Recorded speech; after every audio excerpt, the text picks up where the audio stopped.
croirez-vous si je vous disais qu'à Tlemcen, certains moulins faisaient partie des circuits touristiques au même titre que les vestiges les plus célèbres? C'était l'héritage d'un savoir-faire ancestral dans une région connue pour avoir été jadis le grenier de Rome. Ici, la meunerie n'était pas qu'une industrie, c'était un art, gravé dans la pierre et le mouvement de l'eau. Le 29 avril 1887, les lecteurs du Courrier de Tlemcen découvrent une chronique singulière. Avant même de célébrer les monuments de la cité, le journaliste s'émerveille de la douceur du climat et de l'omniprésence de l'eau. Il consacre d'ailleurs au moulin une place d'honneur, invitant les touristes à s'aventurer sur les flancs de la montagne pour suivre un itinéraire circulaire, des moulins d'Al-Qal'a au canal de Boumdien, en passant par le moulin de Msifi. Pourtant, en revenant aujourd'hui sur le chemin de l'eau tracé par l'Oued Mtchkana et Saqiet Sarroumi, le constat est amer. Un siècle et demi plus tard, cette mécanique s'est tue. Ces moulins autrefois accrochés au mont de Tlemcen ne sont plus que des ruines silencieuses, parfois transformées en dépotoirs, effacées de notre paysage rural. Mais si la pierre s'effondre, la science du mouvement, elle, demeure. Une question s'impose. Pourquoi la majorité des moulins de l'Oued Mtchkana fonctionnaient-ils avec une roue verticale à auger, alors que ceux des monts de l'Ouret utilisaient une roue horizontale à rôder? Ce n'est ni une question de débit, ni de dénivelé. La réponse est purement technique. Elle tient à l'espace. Là où la roue verticale exige de larges installations, le moulin à rôder brille par sa compacité. Un choix stratégique pour s'insérer dans les reliefs les plus escarpés de nos montagnes. Entrant dans les entrailles de ces moulins, l'eau est conduite au canal d'adduction situé au-dessus du moulin, depuis la Saqiet Sarroumi jusqu'au trou de charge. Elle chute verticalement sur le rôdé. Et c'est ici que l'ingénierie locale révèle toute sa finesse. Pour être efficace, cette chute doit être précisément calibrée entre 3 et 5 mètres. Si la chute est trop faible, le rôdé manque de force. Mais si elle dépasse les 5 mètres, la vitesse du jet devient destructrice.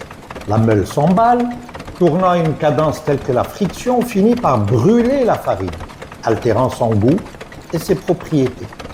Tout est une question d'équilibre. Sur 4 mètres, la force à la sortie est presque doublée. Le jet, guidé par une buse, frappe les cuillères en branche de la roue horizontale à rôder.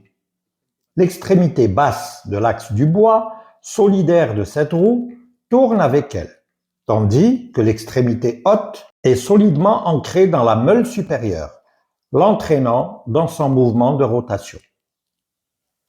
La meule supérieure est percée en haut pour laisser passer les grains de blé tombant de la trémie.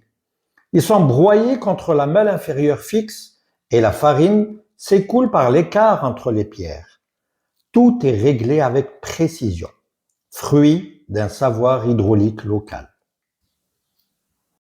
Véritable moteur des moulins d'Al-Qal'a, l'eau de l'Oued Mtchkana est déviée vers un canal d'adduction avant de venir frapper les augers de la roue verticale.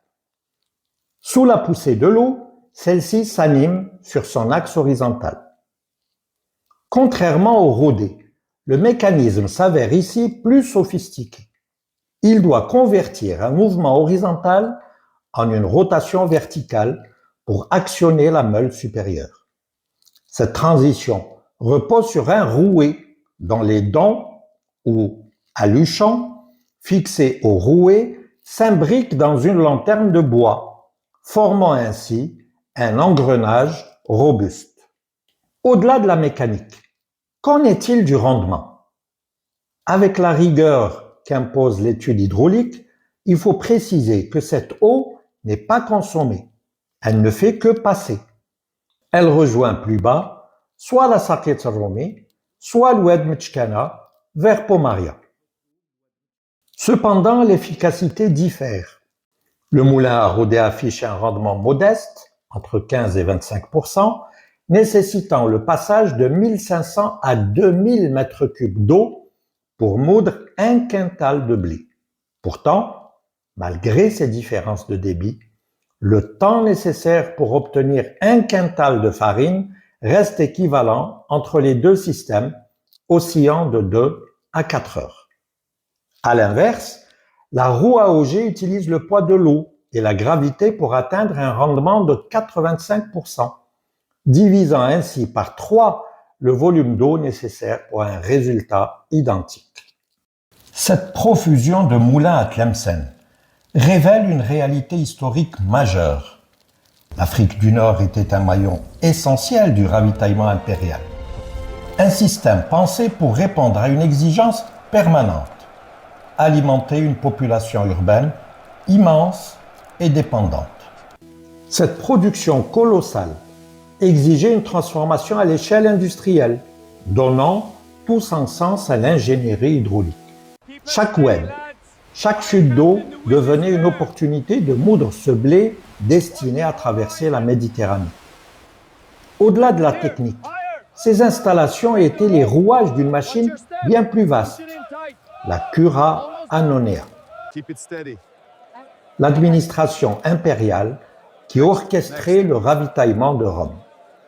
Le blé, collecté comme un impôt en nature, passait alors par ces mécanismes, rodés ou roues verticales, qui devenaient les maillons d'une chaîne logistique vitale.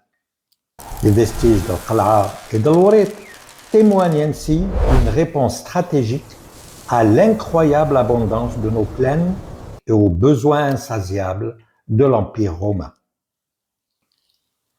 Apomaria. L'eau n'est pas qu'un élément, c'est une ingénierie qui traverse les siècles. Reprise et adaptée au Moyen Âge, cette intelligence hydraulique survit à travers les moulins aujourd'hui abandonnés. Il reste le témoin vivant d'une tradition née de l'ingéniosité des populations autochtones.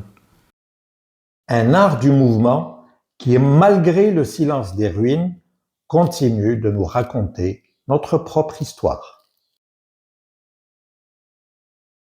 Et si ces ruines n'étaient pas seulement des vestiges du passé, mais les traces d'un itinéraire qui pourrait renaître? Sur le terrain, le moulin de Ben Ouda Msifi constituait un exemple particulièrement révélateur. Son état de dégradation reste partiel et sa sauvegarde reste encore possible. Ses murs porteurs, en maçonnerie de moellons de pierre, sont pourtant encore largement debout, dessinant avec clarté le volume intact de l'édifice.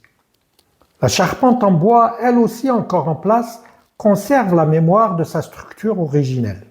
Seule la couverture a subi des pertes importantes. Près de la moitié s'est effondrée vers l'intérieur, comme si le bâtiment s'était refermé sur lui-même.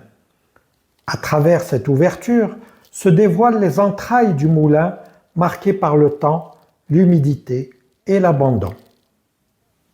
Le chemin des moulins pourrait ainsi redevenir un itinéraire vivant, entre mémoire et territoire, si un projet de restauration serait possible. Cet épisode consacré au moulin de Tlemcen touche à sa fin.